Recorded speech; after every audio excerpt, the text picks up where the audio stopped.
Sinugi na nga ba si Shuvi Etrata sa pelikula ni Vice Ganda at Nadine Lustre? Grabe mga ka-fam, trending ngayon ang chismis na tinanggal daw si Shuvi sa MMFF 2025 entry na Call Me Mother.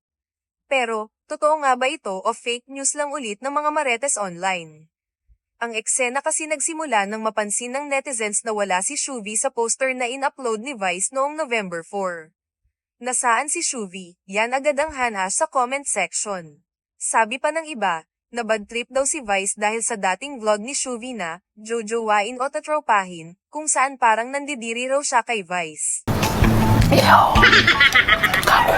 At dagdag pa raw na DDS si Shuvi.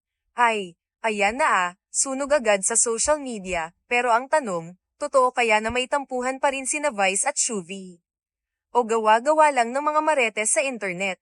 Comment down below mga kachika. Anong tingin nyo? Para sa full video and details, go watch it in our YouTube channel link in bio.